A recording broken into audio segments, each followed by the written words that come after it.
নমস্কার, দর্পণ তঞ্জন ইউটিউব চ্যানেলে আপনাদের সঙ্গে। অবশেষে বিজেপি তাদের রাজ্য সভাপতি পেতে চলেছে।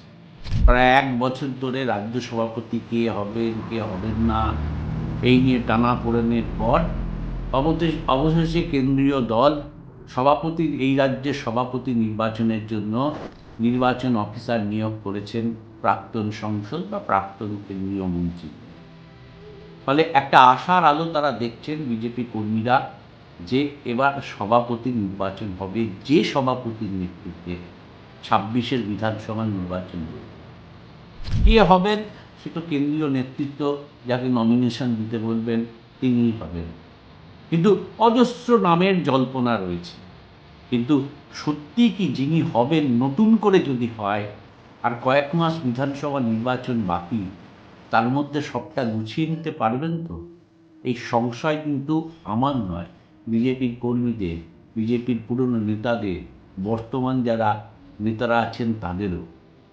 যে তাকে গোছাতে হবে, তার পরিষদ তৈরি করতে হবে, তার জেনারেল সেক্রেটারি থেকে শুরু করে তার একটা পরিষ্কার শক্তিধর ইউনিট লাগবে, যে ইউনিট তার নেতৃত্বে চলবে এবং সর্বত্র কাজ করবে গোটা রাজ্য জুড়ে। সেইটা সাজানোর সুযোগ পাবেন তো তিনি, যদি নতুন কেউ হয়।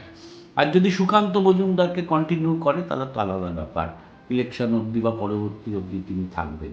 কিন্তু কে হবে সেটা থেকেও বিষয় যে বিজেপির কর্মীরা আজকে খুশি হয়েছেন যে কেন্দ্রীয় নেতৃত্ব অন্তত পক্ষে সদয় হয়েছে এ রাজ্যের সভাপতি নির্বাচন করবার জন্য কেন্দ্রীয় নির্বাচন অফিসার নিযুক্ত করেছে। এটাই বিজেপির কর্মীদের কাছে আজকে সবচেয়ে সুখের বার্তা। তারা ভেবেছিলেন যে বোধহয় সভাপতিটা নির্বাচন হবেই না, কে সভাপতি হবে সেটা হয়তো ঘোষণাই হবে না, এইভাবেই 26 অবধি চলবে এবং ঢ্যাং করে শাসক দল আবার ক্ষমতায় আসবে। কারণ এখন তো বিজেপি ছন্ন ছাড়া অবস্থায়, অজস্র গোষ্ঠী জেলার মধ্যে বসে রয়েছে। এক অংশ কে নেতা হবে, কার নির্দেশে চলবে, তা এখনো পর্যন্ত পরিষ্কার নয়। ফলে একটা বিরোধী দলের যে চেহারা থাকা উচিত ইলেকশনের 7-8 মাস বাদে, সেই চেহারার একটা অংশ কিন্তু কার্যত দেখা যাচ্ছে না। আন্দোলন নেই, বিধানসভার মধ্যে একটু সামান্য কিছু চিৎকার চেঁচামেচি ছাড়া কার্যত বিজেপির গত কয়েক মাস ধরে আন্দোলন বন্ধ। শুধু ঠাকুর ঠাকুর, মন্দির মন্দির, হিন্দু হিন্দু করে চলছেন।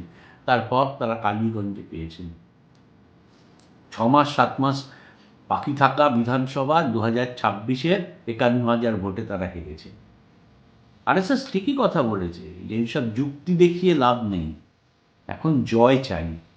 ইলেকশনের 6 মাস 8 মাস বাকি, সেখানে দাঁড়িয়ে এই পরাজয় এই কোনো যুক্তি দিয়ে একে ঢাকা যাবে না। আমরা জয় চেয়েছিলাম, কেন হারলেন সেটাকে বের করতে হবে। এত ভোটে হিন্দু বুথে, এতগুলো বুথে হিন্দু ভোট বেড়েছে, ওসব তত্ত্ব দিয়ে কী হবে? এটা আরএসএসের বক্তব্য, আরএসএসের পরিষ্কার বক্তব্য, জয় চাই, জয় চাই।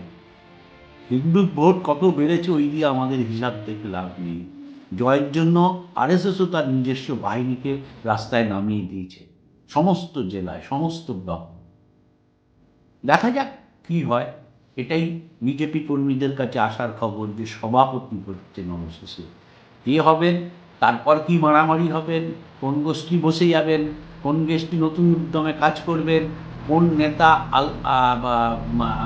নতুন সভাপতিকে নিয়ে কিছু মন্তব্য করবেন, আরেক দল হৈ হৈ করে উঠবেন, এ তো বিজেপির চিরাচরিত প্রথা। এই প্রথার তো থাকবেই। কিন্তু যাই হোক, সভাপতি পাচ্ছেন, এটাই ভালো কথা। আপাতত এইটুকুই আজকের এপিসোড। দেখা যাক কী হয়। সামনের সপ্তাহের মধ্যেই হয়ে যাবে সভাপতি। আমরাও অপেক্ষায় বসে রইলাম। এই সভাপতি নেতৃত্বেই আগামী বিধানসভায় বিজেপি লড়বে। ফলে স্বাভাবিকভাবে যিনি হবেন তার কাঁধে কিন্তু অসীম দায়িত্ব। না পারলে শেষ, না পারলে অজস্র সমালোচনা, পারলে নিঃসন্দেহে অকুণ্ঠ সমর্থন পাবেন। দেখা যাক কার নাম আসে। আজকের এপিসোড এইটুকুই। পরের এপিসোডে আসছি অন্য বিষয় নিয়ে। ধন্যবাদ।